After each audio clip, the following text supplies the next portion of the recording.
हाय सांग माने नमस्कार। मु आज आपण मानक पाई नेकरी आसीची उषुना चावलर पोड़पिठा बहुत नरम एवं स्वादिष्ट पोड़पिठा।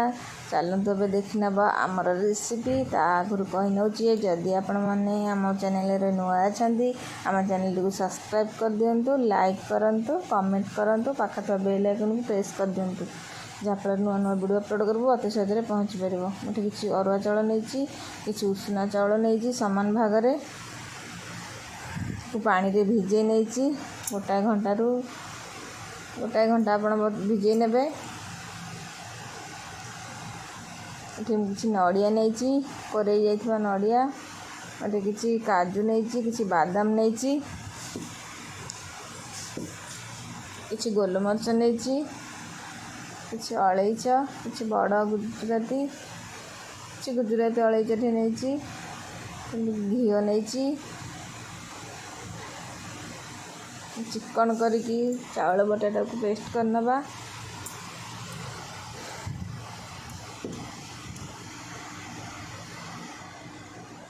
चावल नड़िया काजू बादाम पकईकि भल चिकन करके बाटी नबा। देखंतु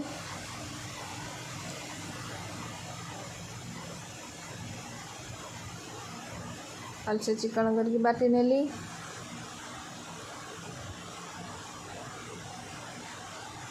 तो चीनी ऐड करदबा। आपण मैंने चाहिए गुड़ भी ऐड करेंगे, गुड़ रे बहुत बढ़िया होता है। मुझे चीनी नहीं स्वाद अनुसार लुण नहीं अल्प लुण ने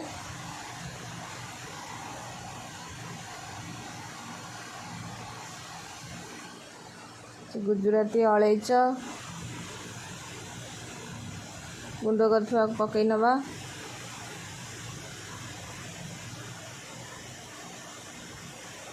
भलसे आणाटा को ये घांटी नवा। आपको 1 घंटा कभर कर नवा।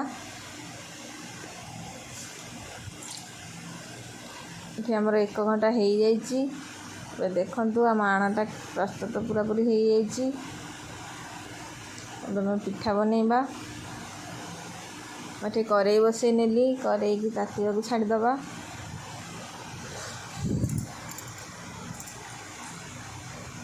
घी नहीं जाइए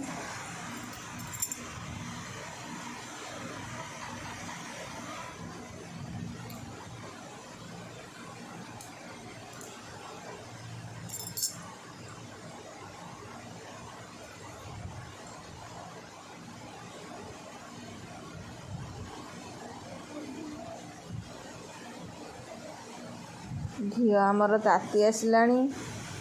एबे आम आण पकई नबा।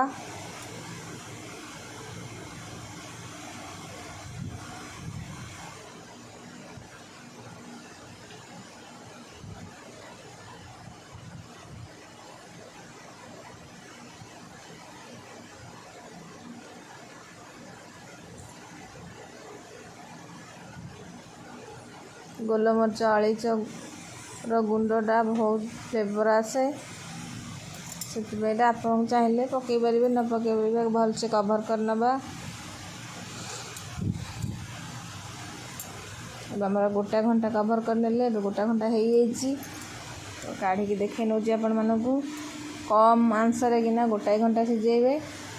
गैसटा पूरा लो करदे। हाई कले पोड़ीज पिठाटा आमर सिझी पारनी।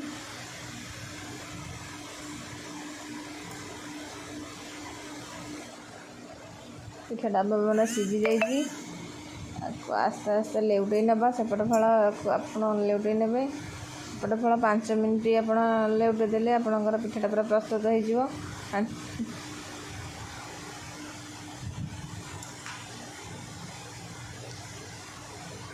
ये पोड़ा दरकार उषुना चाउलर पोड़ पिठा। देखु केते सुंदर दिशुची। 5 मिनट कभर करनबा।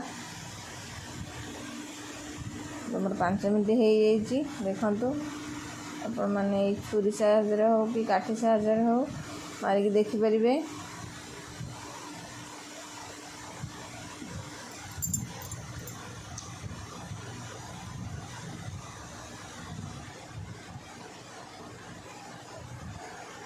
मार फलटा लेउटे देखौची। କେତେ ସୁନ୍ଦର ଦିଶୁଛି।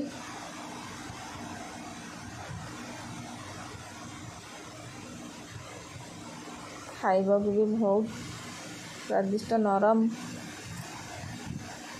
ବହୁତ ଟେଷ୍ଟ ଲାଗେ ଖାଇବାକୁ। ଆପଣମାନେ ନିଶ୍ଚିନ୍ତ ଭାବରେ ଘରେ କରିକି ବନାଇକି ଦେଖନ୍ତୁ।